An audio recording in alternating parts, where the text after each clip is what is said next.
ETF index mutual funds నేర్చుకుని stock మార్కెట్లో రాణించాలనుకుంటున్నారా? వెంటనే ఈ నెంబర్కి కాల్ చేయండి.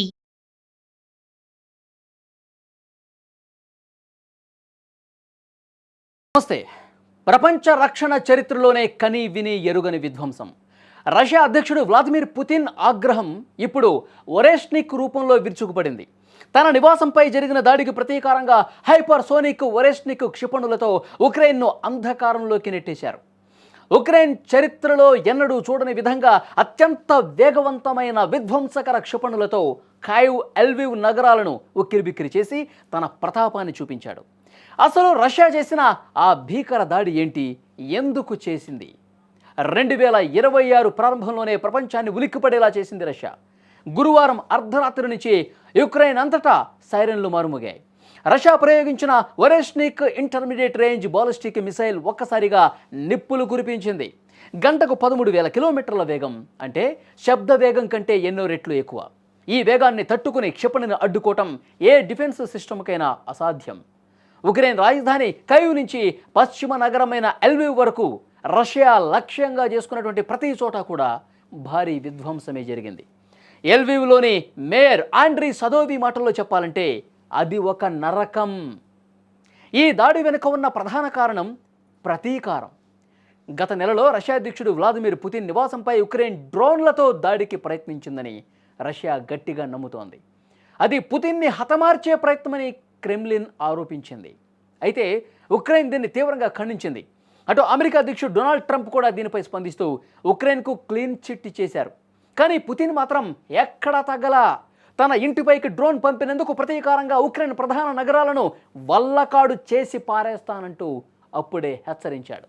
ఆ హెచ్చరికల ఫలితమే ఇప్పుడు జరిగిన ఒరేష్నిక్ క్షిపణి ప్రయోగం. ఈ విధ్వంసంలో ప్రాణ నష్టం తక్కువగా ఉన్న ఆస్తి నష్టం, మౌలిక సదుపాయాల నష్టం ఊహాతీతం. కైవ్లో ఒక మెడికల్ వర్కర్ సహా 4 ప్రాణాలు కోల్పోయారు. ఉక్రెయిన్ అధ్యక్షుడు జెలెన్స్కీ సొంత పట్టణం క్రివీ రిహ్లో నివాస భవనాలు నేలమట్టమయ్యాయి. ప్రస్తుతం ఉక్రెయిన్ దక్షిణ, తూర్పు ప్రాంతాల్లో విద్యుత్ వ్యవస్థ పూర్తిగా కుప్పకూలిపోయింది. -డిగ్రీల చలిలో సుమారు 10 లక్షల మంది ప్రజలు కరెంటు, నీరు, హీటింగ్ సౌకర్యాలు లేక అల్లాడిపోతున్నారు. రష్యా కేవలం ఉక్రెయిన్ మాత్రమే కాదు, పశ్చిమ దేశాలను కూడా భయపెట్టడమే లక్ష్యంగా పెట్టుకుంది. రష్యా ప్రయోగించిన ఈ ఒరేష్నిక్ క్షిపణి ప్రపంచ దేశాలకు ఒక బలమైన హెచ్చరిక లాంటిదని చెప్పాలి. అత్యాధునిక రక్షణ వ్యవస్థలు ఉన్న ఈ దాడిని ఆపలేకపోవటం ఇక్కడ గమనించాల్సినటువంటి విషయం. యుద్ధం చర్చల ద్వారా ముగుస్తుందని ఆశించిన తరుణంలో పుతిన్ తీసుకున్న ఈ ప్రతీకార చర్య మళ్ళీ ఉద్రిక్తతలను పెంచుతోంది. దీనిపై ఉక్రెయిన్ నుంచి ఇంకా ఎలాంటి రియాక్షన్ రాలా. అమెరికా ఏ విధంగా కూడా జోక్యం చేసుకుంటుందో తెలియనటువంటి పరిస్థితి ఉంది. ఎందుకంటే ఇప్పుడు మనం అంతర్జాతీయ రాజకీయాలను ఒక్కసారి పరిశీలిస్తే ఈ దాడి వెనుక ఒక వ్యూహం ఉందనేది క్లియర్గా అర్థమవుతుంది. వెనిజులా రష్యాకి మిత్రదేశం. ఆ దేశ అధ్యక్షుడు మదురోని ఆయన అరెస్ట్ చేసి తీసుకువెళ్ళటం, ఆ తర్వాత గ్రీన్లాండ్ మీద కన్నేయటం, రష్యాకి ఎవరైతే సహకరిస్తున్నారో వాళ్ళకి 500% సుంకాలు పెంచుతామని చెప్పి ఒక వార్నింగ్ ఇవ్వటం, ఇవన్నీ చూస్తుంటే కనుక రష్యాను ఏ విధంగా భయపెట్టాలన్నది కూడా క్లియర్గా అర్థమవుతుంది. ఇప్పుడు ఉక్రెయిన్ మీద ఈ దాడి చేసిన తర్వాత వాళ్ళల్లో ఒక మార్పు కోరుకుంటున్నాడు పుతిన్.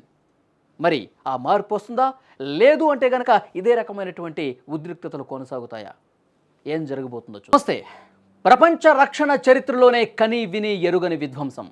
రష్యా అధ్యక్షుడు వ్లాదిమిర్ పుతిన్ ఆగ్రహం ఇప్పుడు ఒరేష్నిక్ రూపంలో విరుచుకుపడింది.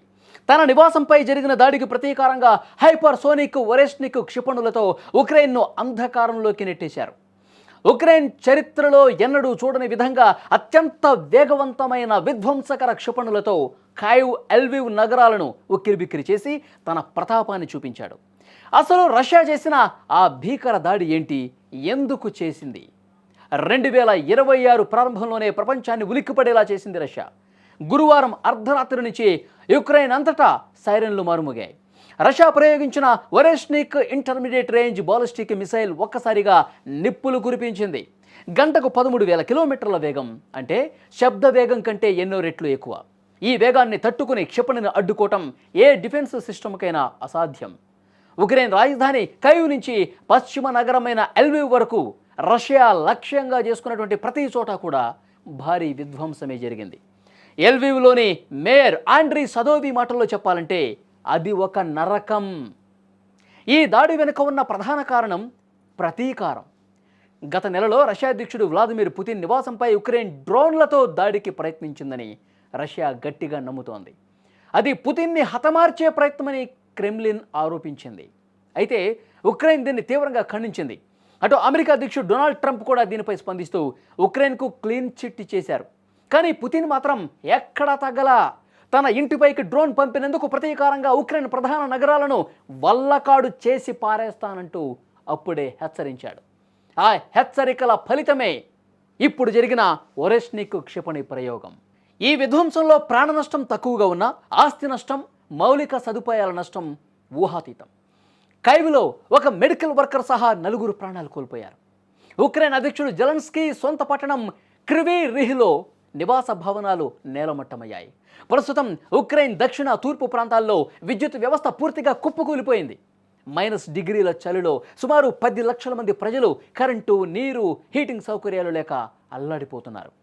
రష్యా కేవలం ఉక్రెయిన్ మాత్రమే కాదు, పశ్చిమ దేశాలను కూడా భయపెట్టడమే లక్ష్యంగా పెట్టుకుంది. రష్యా ప్రయోగించిన ఈ ఒరెష్నిక్ క్షిపణి ప్రపంచ దేశాలకు ఒక బలమైన హెచ్చరిక లాంటిదని చెప్పాలి. అత్యాధునిక రక్షణ వ్యవస్థలు ఉన్న ఈ దాడిని ఆపలేకపోవటం ఇక్కడ గమనించాల్సినటువంటి విషయం. యుద్ధం చర్చల ద్వారా ముగుస్తుందని ఆశించిన తరుణంలో పుతిన్ తీసుకున్న ఈ ప్రతీకార చర్య మళ్ళీ ఉద్రిక్తతలను పెంచుతోంది. దీనిపై ఉక్రెయిన్ నుంచి ఇంకా ఎలాంటి రియాక్షన్ రాలా. అమెరికా ఏ విధంగా కూడా జోక్యం చేసుకుంటుందో తెలియనటువంటి పరిస్థితి ఉంది. ఎందుకంటే ఇప్పుడు మనం అంతర్జాతీయ రాజకీయాలను ఒక్కసారి పరిశీలిస్తే ఈ దాడి వెనుక ఒక వ్యూహం ఉందనేది క్లియర్గా అర్థమవుతుంది. వెనుజులా రష్యాకి మిత్రదేశం. ఆ దేశ అధ్యక్షుడు మదురోని ఆయన అరెస్ట్ చేసి తీసుకువెళ్ళటం, ఆ తర్వాత గ్రీన్లాండ్ మీద కన్నేయటం, రష్యాకి ఎవరైతే సహకరిస్తున్నారో వాళ్ళకి 500% సుంకాలు పెంచుతామని చెప్పి ఒక వార్నింగ్ ఇవ్వటం, ఇవన్నీ చూస్తుంటే కనుక రష్యాను ఏ విధంగా భయపెట్టాలన్నది కూడా క్లియర్గా అర్థమవుతుంది. ఇప్పుడు ఉక్రెయిన్ మీద ఈ దాడి చేసిన తర్వాత వాళ్ళలో ఒక మార్పు కోరుకుంటున్నాడు పుతిన్. మరి ఆ మార్పు వస్తుందా? లేదు అంటే కనుక ఇదే రకమైనటువంటి ఉద్రిక్తతలు కొనసాగుతాయా? ఏం జరగబోతుందో చూద్దాం.